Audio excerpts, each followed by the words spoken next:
What's up guys, Jake SLEASMAN, Blue Collar Outdoors, and today we're going to go over my opening day for archery setup, so stay tuned.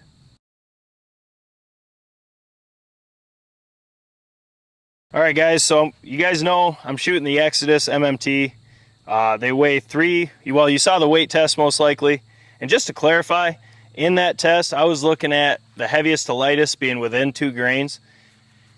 Actually I did see Cam commented below and did say that they're trying to make them within 2 grains across the dozen. So I was weighing them right, and you saw how consistent these were. There's 6 that were 355 on the money.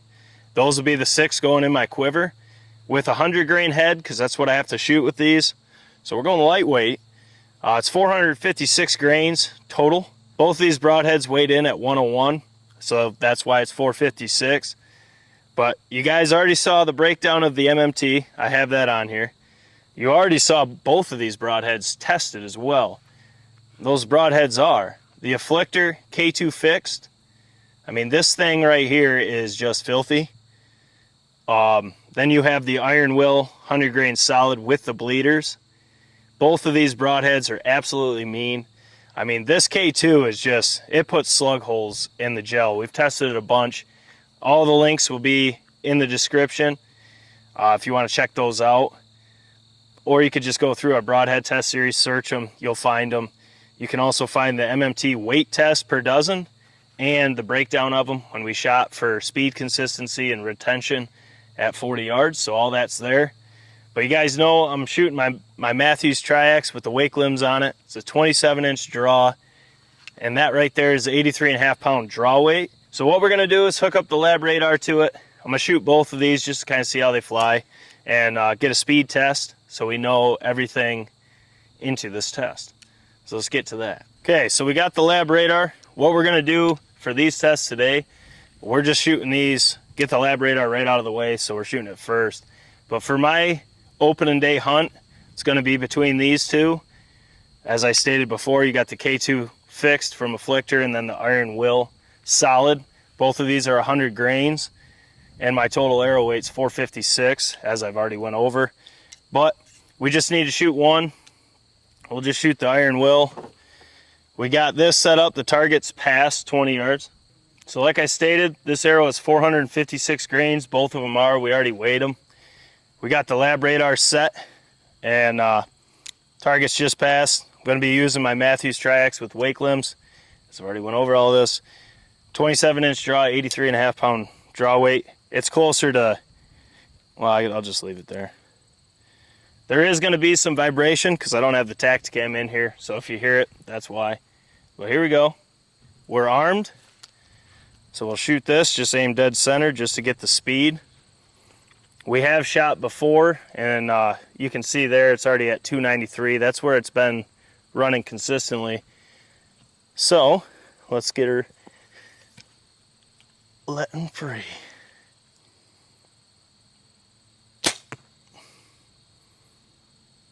Okay, so yeah, it's right in that frame. So we got 296 at release, 283 at 20. That target's a touch past 20, so that reading is good. And with the little arrows, the light babies, we're 88 kinetic foot-pounds. So we're still sitting pretty good, but not what I'm used to. 80 at 20. You can see that they are shooting low. I'll get this zeroed and after the gel test, but I'm gonna put my tape on for 293. That has been the most consistent speed, but now it's time to get to the gel test and see how these compare side by side. I'm curious, my speed tape is set for 271, and you saw there it's about 293 as the speeds. So it's gonna take a little guessing right now. I gotta get a new tape on there, zero in, and then we'll be dead set for season. What we'll do, we'll take the Iron Will, we'll shoot that first. Hopefully we can put both of these in there. It's gonna take a little bit of guessing work on the aiming, but should be pretty close. We'll shoot that block, we'll shoot it with both, we'll see how they look side by side. I'm leaning to the K2 because I just got to see what this thing does to a deer. I mean, it's insane in its test, so is the Iron Will, but I have to see what this can do in a white-tailed deer. So let's get to shooting. All right, so I'm going to shoot the Iron Will first. We know our speeds. I got to take a little guesswork to make sure I smoke this. Uh-oh, gotta wait. We got a doggy coming. I'm on dog sitting duty for the weekend. Sit, babe. Sit. Stay. She's a good doggy. Okay, so here we go. Hopefully my guesswork's right, and we smoke this gel block. So let's get to it. That went in the box, didn't it? That shot low. Now I know I gotta aim higher. Like I told you, it's gonna take some guesswork because my sight tape's way off because I was shooting heavier arrows.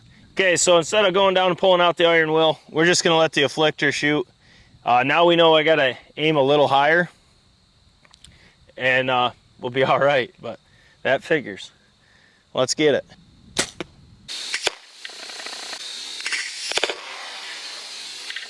All right, I'm gonna go pull the iron will out. That's gonna be a struggle. There's a gel block in there.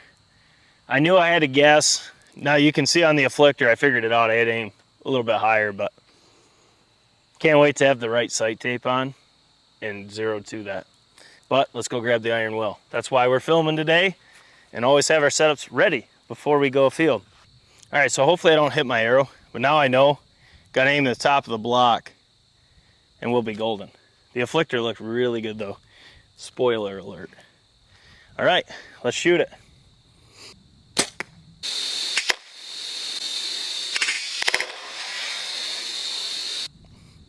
Perfect. I can say one thing, I aimed in the same spot both times, and they grouped very well. So I know once I get the right tape on, these Exodus arrows are handling these broadheads really well. I mean, you can see there's no tuning necessary based on how they do the arrow, which is really cool. I honestly didn't believe it until I've been shooting these. They've been grouping together, it's just not zeroed, clearly. But let's go down there. They should be side by side. It'll be a really good check with them real close. Let's get to it. All right, so we shot both. I'm actually kind of shocked by this. I figured the iron will would have more penetration, but as you can see here, it actually got a touch less than the afflictor. I mean, they're neck and neck, but the afflictor with the build, I figured in the gel it would be a hindrance, but it did not prove to be. So I'll pull the iron will right now. So you can see behind the wound channel of the iron will, that's the tip of the afflictor. As you can tell, we are definitely due for new gel, so they're clear. The density will still be the same, but the clarity is not what we like. But these are the last couple tests of the season in the gel. You can see the iron will on the right, the afflictor on the left. You can see it did get a touch further, which is really remarkable given the surface area of that broadhead and the cut versus the iron will. But I'll pull this out. So you can see the iron will, it came in like such, and the afflictor came in just like that. You can see the slug hole the afflictor leaves. The iron will, don't get me wrong, that thing is putting a heck of a cut in there. But as you can see in the broadheads here, there's just a difference. Now, once again, if you want the in-depth reviews of these broadheads, they're in the description. So we broke these down completely. But you can see the difference in those bleeder blades is a lot. That K2, it puts quite the hole in them. Yeah. It puts quite the hole in them compared to the iron will. Now, that's not saying this iron will won't kill deer, because it clearly will. But I was leaning towards the K2 fix just for how it's built and how it's done in our testing. I definitely think this is arrow 1 right here. This one will probably be arrow 2, because I do want to see how this does in a whitetail. I mean, these things are razor sharp. The afflictors aren't as sharp as the iron wills by no means. But I mean, that right there is one mean broadhead. The reinforced tip, the way they designed this broadhead, you do not lose penetration, and you're still putting that slug hole through them. It's just remarkable what this broadhead does. It really is hard to beat this K2. And then the iron will, you guys know what that is. It's pretty much dollar signs right there. But this thing is going to be one mean broadhead nonetheless. It is a smaller cut in surface. I figured this would get more penetration, but That's why we're crazy about these. These things are serious broadheads. So that's what I'm going to use. I'm going to use the K2 first. Then the iron will probably be a second arrow in the quiver. I mean, both of these have been remarkable in testing. They fly great. And I got to say, these Exodus arrows, they fly really good with fixed. And that's just based on how they build these arrows. They just keep proving themselves through the speed retention test with these vanes, their tolerance check with the weight consistency, and how they fly with fixed. I mean, we didn't tune these. We just took them, threw them on, shot them. Now it's time to get the right speed tape on the bow, get it zeroed to that, and we're going to be golden. Pretty soon we'll be in a tree, and hopefully we can see this get let free on opening night. I do have the opening day draw. Hawk will be hunting in the evening at another property. Moose will be filming for me, and we'll see how it goes down. But I know Hawk, he's sitting pretty. He's got a couple bear going through there, and he's got deer, so who knows what the bird will kill. Hopefully both of us get to punch tags on film for you guys, and I can't wait. I'm pretty excited. It's been a long time I've been excited for whitetail, but I'm excited. I want to get a couple deer in the freezer, and then it's duck time. Time to go duck hunting. So fill the freezer, get to the duck swamps, get after it. Smash thumbs up button for your boys. Drop your comments below. Let us know what you're going to be hunting with. What's your opening day setup? Are you going to try a couple broadheads like we will be? As you guys know, we have boxes of broadheads. We want to try as many of them that fit our standard in our testing afield. That is the final test. And we're going to be going through a couple. So let us know what you guys are going to be shooting. Share these videos with anyone that you think can find value in them.